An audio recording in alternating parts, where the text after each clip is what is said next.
I've got in my hand the Wimbledon programme from 1991. This fine piece of print, just a limited number of pages long. For some reason, the pagination's all over the shop.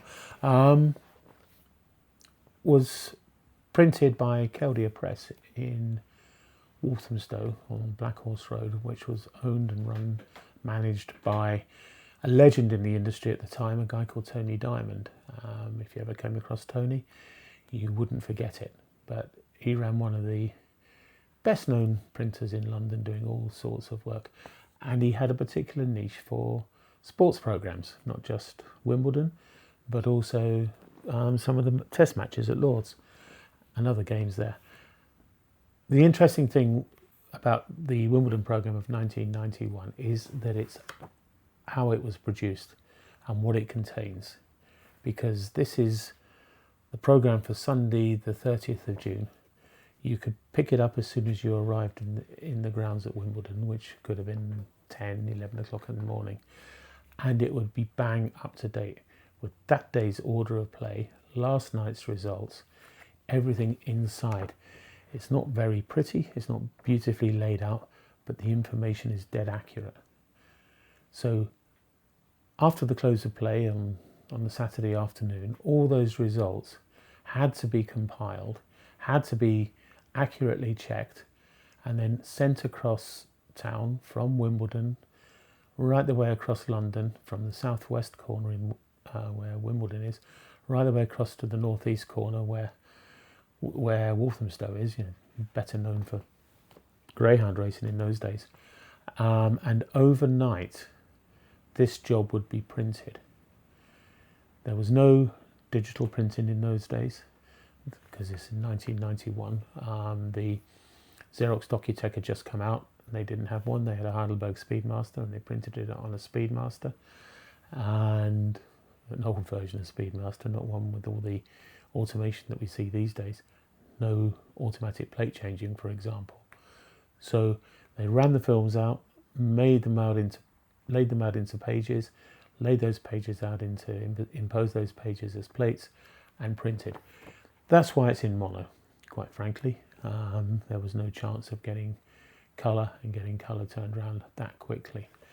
It's only a couple of sections, but they had to print them. I don't know how many they printed, can't remember, but quite a few, because quite a few people would have turned up to Wimbledon in those days, even though the centre court and court number 1 were not as big as then as they are now.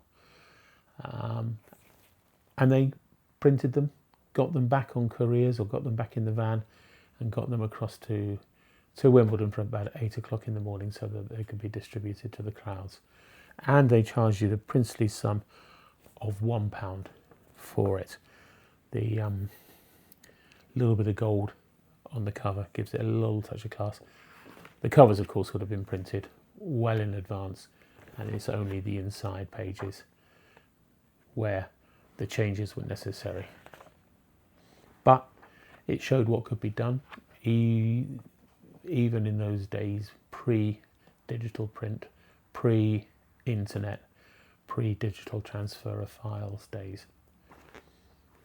Interesting. One other thing, how I got to find out about this job and dig into how it was printed and produced in the first place. I got hold of a Wimbledon programme through a friend and saw that it had been printed by Keldia Press. At the time, I was living in Leighton while Printing World, the magazine, was down in Tunbridge, and I used to go down there every day. But I found out it was printed in Leighton, and this is not this particular edition as it happens. And I knew that Keldia were in the Black Horse Road near Walthamstow. So I phoned them up and said, can you confirm that you're printing the Wimbledon programme? Tell me about it. And they said, well, we'll tell you about it if you can get here for 8 o'clock in the morning.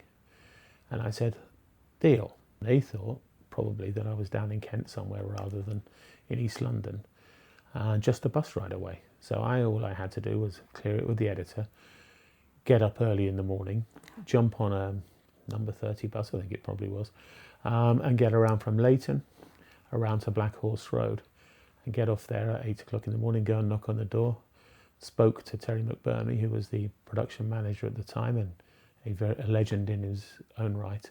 Had a cup of coffee, took a very, very dodgy black and white photo on an old camera that I had, and got back to the office to get the story in the magazine for that week. That's how the story came about.